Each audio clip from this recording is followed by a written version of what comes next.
Look at the figure formed by the square tiles below. How can you find out how many small squares there are in this diagram without counting each one? Think about this as you answer the questions below. So before we go over the questions, the main thing is we're counting, like how many means count, right? But we're not gonna count because they says without counting. So how many small squares are there? And then how we're gonna answer the next question. Example 8, write and simplify an expression involving addition to count the number of small squares. So we're being asked to write and simplify. So when we simplify the expression, we come up with one answer. And remember, we want to find out how many of those are there of the small squares. One important part, they're saying only use addition. So when we're doing our expression in example A, it says use addition only. And then example B, it looks the same. Write and simplify the expression. However, it says subtraction. So that's a different way of approaching the problem.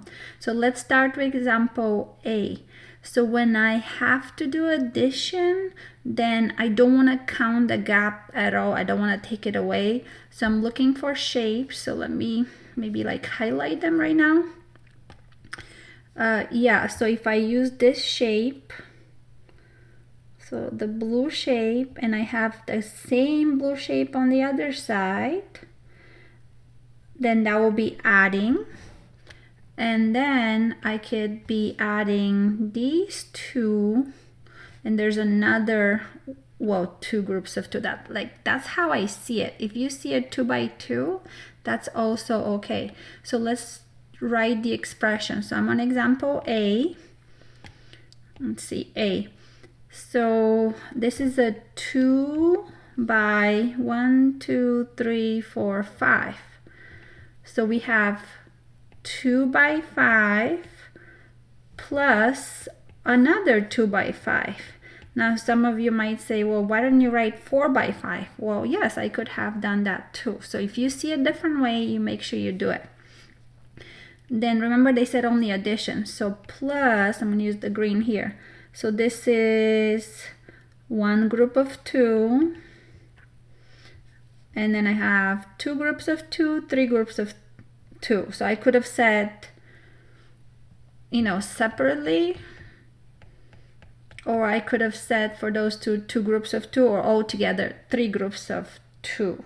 So in any way, I am using addition, so I'm allowed to do that. So the next step is simplify. So go ahead and remember you have to multiply first and come up with the expression simplified, which means one answer is what you need to do. So add last. Okay, so I'm going to move to problem B. However, remember I want to say it did say use subtraction. So I don't want to be adding. So let's see, and we should get the same result. So to find a strategy, I know this is a gap that I don't want to count. So that will be my takeaway. So the gap is a 2 by 2. And the whole thing is, I could say this whole rectangle. And then I can take away the gap, and that will give me the numbers of the squares. So writing it down, let's take a look. So the whole thing is, again, I forgot, 2, 3, 4, 5, 6. So it was 6 by 5, right? 1, 2, 3, 4, 5. Make sure I'm doing it right. So we have a 6 by 5 for the whole thing if I was gonna count, and then I'm taking away the gap, which is a 2 by 2. And go ahead and simplify. Remember, you're gonna multiply first and then you're gonna take away. And then your result should be exactly the same as the result in example A. So finish this problem on your own.